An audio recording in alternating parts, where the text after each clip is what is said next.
नाज़रीन, एक हमारे साथ शख्सियत हैं शबर ज़ैदी साहब, टैक्स लॉ की दुनिया का एक बड़ा नुमाया नाम, FBR के चेयरमैन भी रह चुके हैं।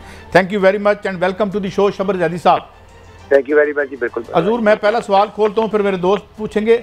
बात यह है कि बार बार चेयरमैन चेंज होता है। वो हमारे पास बहुत सी रिकमेंडेशंस भी आई थी। डॉक्टर इकराम की एक रिकमेंडेशन थी कि जनाब 10% टैक्स लगा दें प्रोग्रेसिव, यानी जिस तरह होता है कि तो ये बीच में से ब्यूरोक्रेसी को नहीं हटाते। वेस्टेड इंटरेस्ट है, क्या मामला है, ठीक नहीं करना चाहते शबर साहब?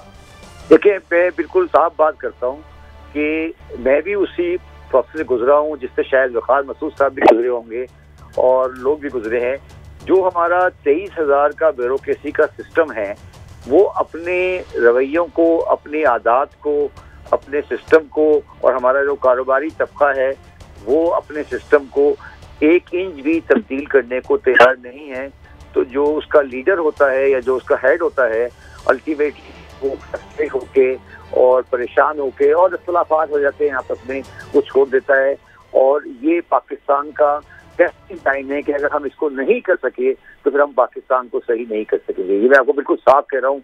मैंने भी वहाँ टाइम गुजारा है, मगर ब्यूरोक्रेसी के जो स्टाइल है काम करने का, और जो उन्होंने एक, मैं लफ्ज़ इस्तेमाल कर रहा हूँ, ये माफिया बना हुआ है, एक बिजनेसमैन, खराब बिजनेसमैन, अच्छे बिजनेसमैन नहीं, खराब बिजनेसमैन का और अफसरान का, तो वो इस सिस्टम को चेंज होने के लिए बहुत बड़ी रुकावट है, जिसकी सजा वो आदमी भुगतता है जो उस इदारे को हेड कर रहा होता है।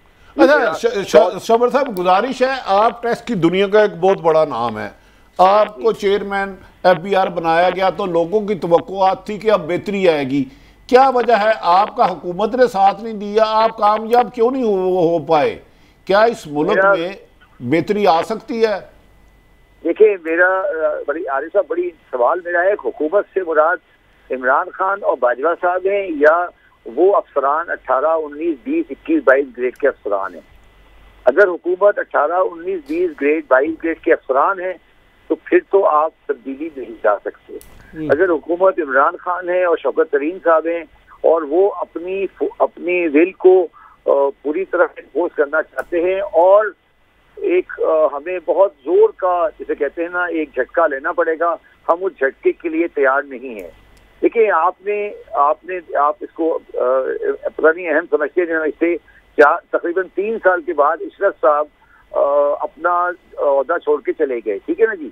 उनको यही काम था कि वो ब्यूरोक्रेसी की रिफॉर्म करें, मगर मैं ये नहीं कहता कि वो नाकाम हुए, मगर आप सोचें कि जो हम एक्सपेक्ट कर रहे थे वो नहीं हुआ। इसमें आरिफ भट्टी साहब, बात यह है कि ये पाकिस्तान का एक तबका है जो करंट बिजनेसमैन है और ब्यूरोक्रेसी है, ये उनका मजमुआ है जो पाकिस्तान के आम आदमी, इमरान खान और पॉलिटिकल पार्टी लीडरशिप जो है वो उनके खिलाफ काम करता है या कुछ नहीं करता। उनका अपना वेस्टेड इंटरेस्ट है और वो पाकिस्तान में भलाई की तरफ जाने के लिए। अच्छा शबर साहब, मैं आपसे एक सवाल आसान करता हूँ मेरे साथ, मुझे ये बता दें, अगर कहीं यकीनन ब्यूरोक्रेट एक माफिया जिसे आप खुल के नहीं कह रहे, खुद इनकी 2-3 लाख तनख्वाह और बच्चा 10 लाख में बाहर पड़ता है, ब्यूरोक्रेटी या अदारे कोई भी है, उसे तो हुकूमत ने ठीक करना है ना, मैं और आप तो नहीं कर सकते, हाकिम वक्त जिम्मेदार है। देखिए, मेरी बात सुने, मैं आपको आसान करता हूँ। इस वक्त पाकिस्तान में 23 चीफ कमिश्नर हैं जो पाकिस्तान के टैक्स कलेक्ट करते हैं, इनकम टैक्स के। आप मुझे बताएं कि मैं अब चेयरमैन FBR हूँ, तो अगर 23 में से 22 चीफ कलेक्टर ये कहते हैं कि नहीं, मैं अपने पुराने तरीके पे चलूंगा और मैं नए तरीके पे नहीं चलूंगा, तो मुझे वो टीम कहाँ से मिलेगी जो मुझे मेरी चीज को बाइंड करेगी? मैंने, पता नहीं आपको अगर आप याद हो भट्टी साहब, मैं एक इंटरव्यू में मैंने कहा था कि मुझे सीनियर अफसरों से कोई शिकायत नहीं है। मैं उस वक्त छोड़कर आया, मायूसी मुझे उस दिन हुई जब मुझे जूनियर अफसरों ने कहा कि हमें सरकारी नौकरी का प्रिविलेज चाहिए, हमें और कुछ नहीं चाहिए। ये जो ब्यूरोक्रेसी का पाकिस्तान सिविल सर्विस का सिस्टम हमने चलाया हुआ है, इसके साथ आप पाकिस्तान को नहीं चला सकते। ये मेरा बड़ा कन्विंस ओपिनियन है, मैं अब इससे बड़ा कन्विंस हूँ। अच्छा शबर ज़ैदी साहब, एक बड़ा अहम सवाल मैं आपसे करना चाहता हूँ मेरे तई। यहाँ पे जो टैक्स है, एक तो जो फिक्स्ड इनकम वाले हैं सैलरीड, वो तो चुरा नहीं सकते। उसके बाद मैंने पढ़ा था, मैं गलत हूं तो दुरुस्त कर दीजिएगा, 70 to 80% विद होल्डिंग टैक्स है, इनडायरेक्ट टैक्सेशन है। क्या ये दुरुस्त है? और इसका मतलब है कि यहाँ के जो अमीर तबकात हैं वो 15-20% से कम ही टैक्स देते हैं। Please correct us and guide us. नहीं, जो आप 15 कह रहे हैं ये ज्यादा कह रहे हैं, ये 10 से ज्यादा नहीं है। 10 से ज्यादा नहीं है। 10%, हाँ 90% तो हम विदहोल्डिंग में टैक्स इधर उधर काट लेते हैं। जो पर्सनल वेल्थ का टैक्स है वो तो 10% भी नहीं आता। और देखिए बात ये है ना कि 23,000 बंदा काम करता है FBR में। अगर आप मुझसे पूछेंगे तो मैक्सिमम जरूरत जो है मुझे वहाँ पर वो 3 से 4,000 की है। अब मुझे ये बताइए कि 20,000 बंदा सुबह दफ्तर आता है और वो दफ्तर आके वो सिस्टम में नेगेटिव इनपुट देता है, पॉजिटिव इनपुट नहीं देता, मगर मैं उसको ये नहीं कह सकता कि आप कल से नहीं आए। सवाल ये है ना कि मुझे अगर आप ये इजाजत दें कि मैं ये कहूँ 20,000 आदमी को कल से नहीं आए तो मेरा निजाम बेहतर हो जाएगा। मेरी रिक्वायरमेंट है 4,000 से ज्यादा आदमी की जरूरत नहीं है, अब 3 से 4,000 की। मेरे पास इस वक्त FBR में 23,000 आदमी काम करता है। एक खबर और मैं आपसे कंफर्म करना चाहता हूं, अगर 10% ये कलेक्ट करते हैं तो मैंने सुना है कि जो FBR खाओं का खर्चा है वो इस 10% से ज्यादा है जो वो कलेक्ट करते हैं। Is that true? नहीं, ये ठीक नहीं, ये बात ठीक नहीं है। वो खर्चा कम है, वो बात नहीं है, वो खर्चा कम है, मैं नहीं कहता वो तो बहुत कम है। मगर सवाल ये नहीं है, मुझे तो ये बता दें आप कि मुझे ये समझा दें कि एक 22 ग्रेड का अफसर जिसकी तनख्वाह जो है, क्या उसमें उसके पास इस्लामाबाद में घर, गाड़ी, सब कुछ हो सकता है? तो इसका मतलब ये है कि ये जो सिविल सर्विस निजाम है इसमें लोग, मतलब आप, मैं कुछ कहना नहीं चाहता, आपको खुद समझ जाएंगे मैं क्या कहना। तो वहां कर दिया इन्होंने मुल्क। शबर साहब आप ठीक कह रहे हैं, खुल के कहिए, गिद्धे हैं। शबर साहब मेरा आपसे सवाल है, शबर साहब मेरा आपसे सवाल है, वजीर आजम इमरान खान साहब जब इक़्तिदार में आए थे तो उनका कहना था कि मैंने 22 साल होमवर्क किया है, मेरे पास टीम है, मेरे पास विजन है। वाजी राइट का मसला क्या है? खान साहब का तो बड़ा क्लेम था कि वो एक नया पाकिस्तान बनाएंगे और वो चीज़ों को बुनियाद से ठीक करेंगे। क्या उनके पास टीम नहीं है या उनका विजन ही नहीं था? क्या वेयर इज वेंट रॉन्ग? देखिए मेरी बात सुने। पाकिस्तान की मजबूरी कह लें, जो भी आप उसे कह लें, हम इतने पेचीदा और इतने कमजोर माशी हालात में खड़े होते हैं कि मैं आपको मिसाल दे देता हूँ। अगर आपने इस वक्त टैक्स का कलेक्शन सही करना है तो आड़तियों और जो दुकान रिटेलर हैं और जो है इनके ऊपर एक्शन लेना है। आप मुझे बताएं कि इतनी फ्रेजाइल पॉलिटिकल पोजीशन में या इतना फ्रेजाइल लॉ एंड ऑर्डर में क्या खान साहब कोई बड़ा एक्शन ले सकते हैं किसी ट्रेडर के खिलाफ? नहीं ले सकते ना। अगर आप मेरा टेन्योर याद करें तो मेरा ट्रेडर के साथ डेडलॉक हुआ था, अगर आपको याद हो तो। हुआ था, ये सही कह रहे हैं आपको याद है।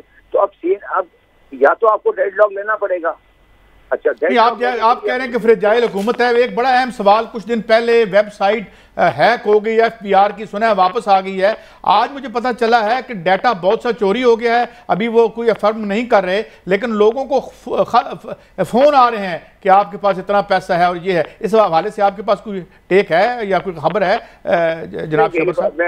मुझे उस बारे में कुछ नहीं पता, मगर मैं फिर आपको सिर्फ ये कहना चाहता हूँ कि देखें, ये तब्दीली है, आप इसको नेगेटिव ले रहे हैं कि तब्दीली आ रही है, ये बार बार चेंज, FBR का चेयरमैन चेंज हो रहा है। मैं इसको पॉजिटिव लेता हूँ। इसका मतलब ये है कि जो लीडर है या जो बेसिकली इमरान खान है वो कंसीड नहीं कर रहा, मुतमईन नहीं हो रहा, बार बार बॉलर चेंज कर रहा है। आप ये कह रहे हैं कि बॉलर एक ही रखो, मगर वो कह रहा है यार अगर नहीं चेंज होता तो मैं बॉलर चेंज करके ट्राई करता जा रहा हूँ। मगर ये कम अज कम मानना पड़ेगा कि वो अपने स्टेटस के ऊपर मुतमईन नहीं है। नहीं शबर साहब, इस बॉलर के साथ 4 एम्पायर भी बदले हैं, आपने 4 वजीर खजाना भी बदले हैं। इसका मतलब है कि आपकी सिलेक्शन नहीं है, आप बंदा पहले ढूंढ लेते हैं, फिर वो काम आप देखते हैं, फिर आपको लगता है काम सही नहीं है। Where is the leadership then? Arif साहब, वो जो वजीर खजाना है वो ही बॉलर है। वो 4 आपने वजीर खजाना बदले हैं, 7 आपने चेयरमैन सबमिशन ऐसे करते हैं। आप बता दें, इसका मतलब है ट्रेडर हमारा टैक्स नहीं देता, ये कड़वा सच है। क्या इनको हाथ डाले बगैर क्रॉस दी बोर्ड बेहतरी आ सकती है कि नहीं? आप ये रहनुमाई फरमाएं। और जो आप कह रहे हैं कि 4000 लोगों से काम चल सकता है और 23,000 बोझ बना हुआ है, क्या इन्हें खत्म किए बगैर बेहतरी होगी? आप मुझे बताइए, जब मैं चेयरमैन FBR था, मैंने ट्रेडर के साथ झगड़ा लिया था और CNIC कार्ड का सिस्टम लेकर आया था, तो मैंने, आप मुझे बताइए, ट्रेडर ने की हड़ताल की थी, उस जमाने में फजल जमान का धरना भी चल रहा था, तो हमें as a government political expediency के लिए उनके साथ उनको जगह देनी पड़ी और हमने वो सख्ती नहीं की जो हमें करनी चाहिए थी। मैं तो आज भी खान साहब को ये मशवरा दूंगा कि अवाम उनके साथ है इस मामले में और वो करें, ये इनके प्रेशर में नहीं आए और करें। अब अगर हम नहीं करेंगे तो फिर हम वहीं के वहीं खड़े रहेंगे। अच्छा, आपने एक फिगर दी थी कि $150 बिलियन बाहर पड़ा हुआ है जो वापस लाया जा सकता है, आप उस पर, ये आपकी थी स्टेटमेंट और आप कायम है और आप आज भी समझते हैं वो लाया जा सकता है? देखिए, मैंने ये स्टेटमेंट कहा, मैं आज भी कह रहा हूँ कि पाकिस्तानियों के पास $150 बिलियन बाहर है, ये मैं आज भी कह रहा हूँ। अब उसको वापस लाना, आप अगर लाते हैं कोर्ट के थ्रू तो नहीं आ सकता, वॉलंटरी अगर वो आना चाहे तो आ सकता है।